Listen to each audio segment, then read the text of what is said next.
அது தப்பு இது தப்பு என்று சொல்லிக்கொண்டே இருக்கிறார்கள்.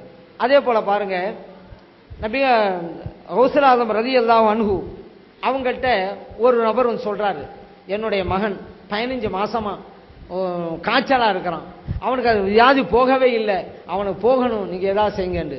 அப்ப கௌசுல் ஆலம் ரலியல்லாஹு சொன்னாங்க, அப்படியா, நீ விறுவிறுன்னு போ, அந்த பையனுடைய காதுல சொல்லு, அப்துல் காதர் சொன்ன காய்ச்சலே வெளியேறு, ஹில்லாங்கிற ஊருக்கு போயிரு அப்படி நீங்க சொல்லு அப்படின்னாங்க. இவர் போனாரு, காதுல போய் சொன்னாரு காய்ச்சலே, அது அந்த காய்ச்சல் பேர் உம்மு மல்தம். அது இது கூட இருக்குது, யா உம்ம மல்தம் இருக்குது பாருங்க. வகால லில் அத்தாஹு யஷ்கு பி ஹும்மா ஃபதாஹு ஃபி உதுனிஹி குல் மதாஹு தஅதீஹி பில் இஹ்திமாமி கத் கால அப்துல் கதீர்.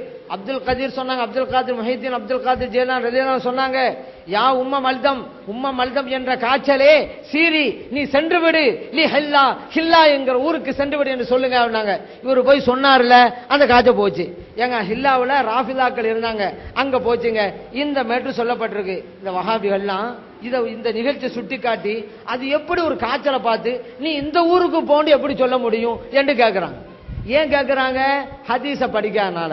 ஹதீஸ படிச்சிருந்தா ஒரு வியாதியை வெளியேறுன்னு சொல்ல முடியும், இந்த ஊருக்கு போன்னு சொல்ல முடியும். நபிகள் நாம் ஸல்லல்லாஹு அலைஹி வஸல்லம் அவங்க மதீனாவுக்கு ஹிஜ்ரத் வர்றாங்க, மற்ற சஹாபா பெருமக்கள் வந்துடுறாங்க. இந்த ஹதீஸ் ஆயிஷா சித்திகா ரலியல்லாஹு அன்ஹா அறிவிக்கிறாங்க. மதீனாவுக்கு வந்த பிறகு அபூபக்கர் சித்திக் ரலியல்லாஹு அவங்களுக்கு காய்ச்சல் ஏற்பட்டு போச்சு, பிலால் ரலியல்லாஹு அன்ஹுங்களுக்கு காய்ச்சல் ஏற்பட்டு போச்சு. என்ன ஆகி போச்சுன்னு சொன்னா, மனநிலை இந்த ஊரு தண்ணி ஒத்துக்கிறல, கிளைமேட் ஒத்துக்கிறல, அதனாலதான் எல்லாரும் காய்ச்சல்ங்கிற சூழ்நிலை வந்து போச்சு. இந்த தகவல் நபிகள் நாம் ஸல்லல்லாஹு அலைஹி வஸல்லம் கிடைச்சிச்சு. உடனே அல்லாஹ்ட்ட துஆ செஞ்சாங்க, இறைவனே என்னுடைய தோழர்களுக்கு இந்த மதீனாவின் மீது ஒரு ஆசையை கொடுத்து விடு, ஒரு மஹப்பத்தை கொடுத்து விடு. எப்படி இவங்க மக்காவை நேசிச்சாங்க அதை விட அதிகமான நேசத்தை இந்த மதீனா விஷயத்தை அவங்களுக்கு கொடு. ஏன்னா எல்லாம் இந்த ஊர் ஒத்துக்கலன்ற ஒரு எண்ணம் மனசுல பதிஞ்சிருச்சுன்னு வச்சுக்கிறங்க, சின்ன சின்ன பிரச்சனை ஏற்பட்டாலும் ஊர் தண்ணி ஒத்துக்கலன்றாங்க. அப்ப இதை அகற்றணும். அதனாலதான் சலாசம் உடனே துஆ செய்றாங்க, இறைவனை இந்த ஊரின் மீது ஒரு மஹப்பத்தை கொடு இவங்களுக்கு அப்படின்னு சொல்லிவிட்டு, வன்குல் ஹும்மாஹா, இங்க இருக்கக்கூடிய இந்த காய்ச்சலை நீ திருப்பி விடு, ஃபஜஅல்ஹா பில் ஜுஹ்வா, ஜுஹ்வாங்கிற ஊருக்கு திருப்பி இருக்கிறாங்க நபி நாம் ஸல்லல்லாஹு அலைஹி வஸல்லம் அவர்கள். புகாரில பதிவு செய்யப்பட்டிருக்கு, முஸ்லிம்ல பதிவு செய்யப்பட்டிருக்கு. காய்ச்சல் எங்க வந்துச்சு? மதீனாவுக்கு.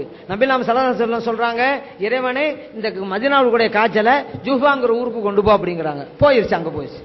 அங்க ஜுஹ்வாங்கிற ஊர்ல யகூதிகள் அன்றைக்கு நிறைய வாழ்ந்தார்கள். இப்ப நபிகள் நாம் ஸல்லல்லாஹு அலைஹி வஸல்லம் அவர்கள் ஒரு ஊரில் இருக்கிற காய்ச்சலை இன்னொரு ஊருக்கு அனுப்பி வச்சாங்களா இல்லையா? இது புகார்ல தானே இருக்குது. இதை படிச்சிருந்தா கௌசுல் ஆலம் ரலியல்லாஹு அவங்களும் ஒரு காய்ச்சலை ஹில்லாங்கிற ஊருக்கு அனுப்புனாங்க, முடியும் தான் தெரிஞ்சிருக்கும். நபி நாம் ஸல்லல்லாஹு அலைஹி வஸல்லம் இறைவனா இல்லையே, இறைவனுடைய நேசர் தானே, ஒரு நபி தானே, அவங்களால முடியுதுல, அவங்களால் முடிந்ததுக்கு நம்ம முஅஜிஸான்னு பேர் கொடுக்கிறோம். கௌசுல் ஆலம் ரலியல்லாஹு இறை நேசர், அவங்களால் முடிகின்றது கராமத்துன்னு பேர் கொடுக்கிறோம். இறைவன் தன்னுடைய அடியார்களுக்கு இது கொடுத்திருக்கிறான், இது செய்ய முடிகிறது. அதே போல பாருங்க, நபி நாம் ஸல்லல்லாஹு அலைஹி வஸல்லம் அவங்களும் தோழர்களும் ஒரு பயணத்தில் இருக்கிறாங்க. போகும்போது ஒரு ஊர்ல தண்ணீர் இருந்துச்சு. அந்த இடத்துக்கு பொதுவாக அந்த அரபுகள்லாம் ஒரு ஊருக்கு பயணம் போது எந்த இடத்துல தண்ணி இருக்குதோ அங்கதான் டெண்டை போடுவாங்க. ஏன்? அவங்களுக்கு தண்ணி ரொம்ப முக்கியம், அங்கதான் இருப்பாங்க. அப்படி இருக்கும்போது அங்க ஒரு பெண்மணி வந்தாங்க, தன்னுடைய மகனை கூட்டிட்டு வந்தாங்க. அந்த மகனுக்கு பைத்தியம் பிடித்திருந்தது. சொன்னாங்க, என் மகனுக்கு பைத்தியம் பிடிச்சிருக்கு, நீக்கிறதுக்கு நீங்க ஏதாவது செய்யுங்க. இப்ப நபிகள் நாம் ஸல்லல்லாஹு அலைஹி வஸல்லம் அந்த பையனை கூப்பிட்டு முன்னால உட்கார வச்சுட்டு சொன்னாங்க, உஹ்ருஜ், இந்த சிறுவனிடம் இருக்கிற நோயை நீ வெளியேறிவிடு. அந்த நோயை பார்த்து பேசுறாங்க நபிகள் நாம் ஸல்லல்லாஹு அலைஹி வஸல்லம், வெளியேறிவிடு. ஃபஇன்னி முஹம்மதுன் ரசூலுல்லாஹ், இறைவனுடைய ரசூலான முஹம்மது நான் சொல்கிறேன், வெளியேறு என்றார்கள் நபிகள் நாம் ஸல்லல்லாஹு அலைஹி வஸல்லம். சொல்லிவிட்டு குழந்தை கொடுத்துட்டாங்க, போயாச்சு. மறுபடியும் திரும்பி வரும் பொழுது அதே இடத்துல தங்குறாங்க.